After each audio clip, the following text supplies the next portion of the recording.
Haleluya, haleluya. Nongeye kubasuhuza bene data.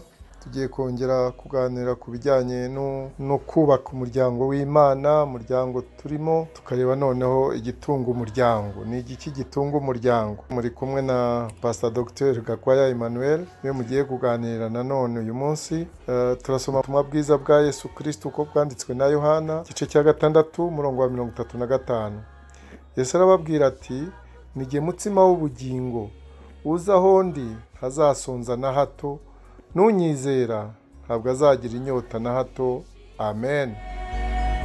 Biratunganye rwose wabiduhaye ngo bituyobore. Hano turabona rero umutsima utunga umuryango w'abana b'Imana, tukabona kandi ko hari n'icyo banywa kugira ngo batagira inyota. Kwizera Yesu bimara inyota. Nunyizera ntabwo azagira inyota na hato.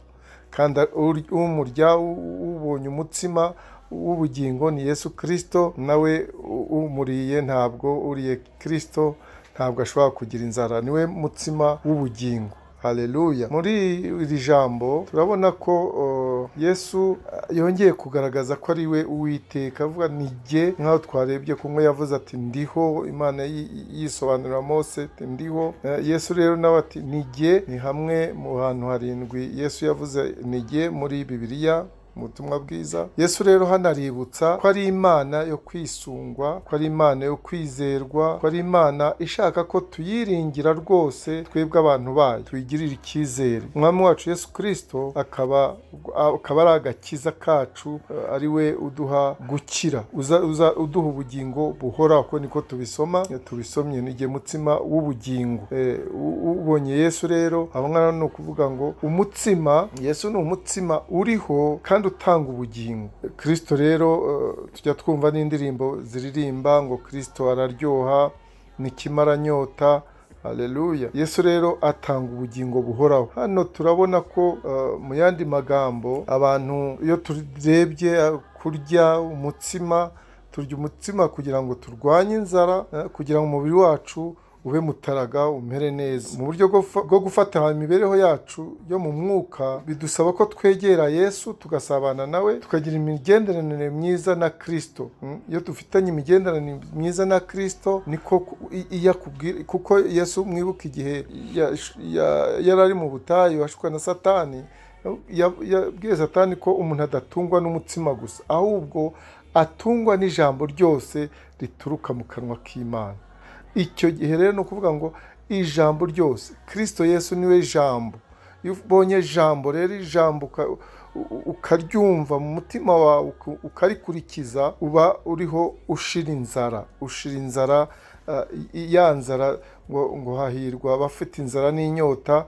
Ni inzara rero yo kumenya Yesu. Uko ugenda umenya ijambo rye, ugenda ushira inzara, kubera ko Yesu ari umutsima w'ubugingo. Ntabwo ari umutsima, turageranya umutsima utunga umubiri n'umutsima utunga ubugingo. Yesu Kristo rero iyo tugiranye imigenderanire myiza nawe, aba umutsima utanga ubugingo. Nta gitangaza rero kirimo, kuko Yesu ni umutsima kandi ni ijambo ry'Imana. Niwe tuboneramo ubuzima buhoraho, tuboneramo agakiza. Turya rero umutsima kugira ngo dushoboye gushyigikira ubuzima fiziki, umubiri wacu w'inyuma. Noneho rero kugira ngo noneho tugire imibereho myiza muri Kristo, bishaka kugira ngo dushyigikire ubuzima bwacu bw'imbere, imibereho yacu y'imbere mu rugendo tugirana na Kristo mu buryo bw'umwuka bwa buri munsi. Buri munsi uko ufata ku ijambo ry'Imana, urya umutsima w'ubugingo buri munsi, icyo gihe ntabwo ushobora kugira inzara, ushira inzara ahubwo, kandi nta nyota ushobora kugira, kuko iyo wizeye ijambo Yesu yakubwiye, nuko ngo kugenda ushira inyota. Haleluya. birahura n'uwo Yesu yavuze asoma muri Yesaya igice cya 61 ku murongo wa mbere. Umwuka w'Umwami Imana uri kuri jye, kuko Uwiteka yansize amavuta ngo mbwire abagwaneza ubutumwa bwiza. Yantumye kuvura abafite imvune mu mutima, no kumenyesha imbohe ko zibohowe, no gukingurira abari mu nzu y'imbohe. Kandi yantumye no kumenyesha abantu umwaka w'imbabazi z'Uwiteka, n'umunsi Imana yacu izahoreramo inzigo, no guhoza abarira bose. Haleluya. Ayo rero ni amagambo meza ajyanye nariya twabonye ko icyazanye Yesu yaje atuzaniye ubugingo buhoraho, atuzaniye kumwizera, atuzaniye kuzabana nawe iteka ryose. Kandi ngo abo Yesu, ab'Imana yahaye Yesu, dusoma hariya muri Matayo wa murongo ukurikiraho, dusoma ukurikiraho twumve nanone icyo tubwira. Ngo ariko nababwiye yuko mwambonye nyamara ntimwizera. Abo nabo yabwiraga b'Abafarisayo batamwizeye. Ariko arongera abasobanurira ati, uwo Data yampaye wese aza aho ndi, kandi uza aho ndi sinzamwirukana na hato. Haleluya.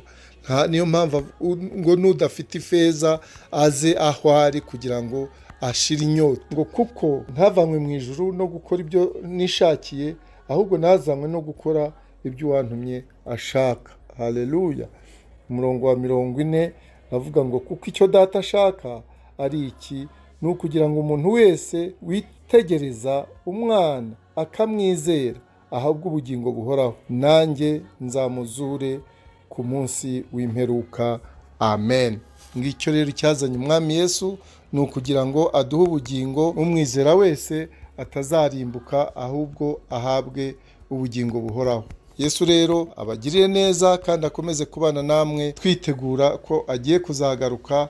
Abazaba barasinziriye bakazazuka bakamusanganira, kugira ngo tujye kubana mu bugingo buhoraho, aribwo bwamuzanye kuduha hano ku isi. Yesu abaho umugisha. Amen.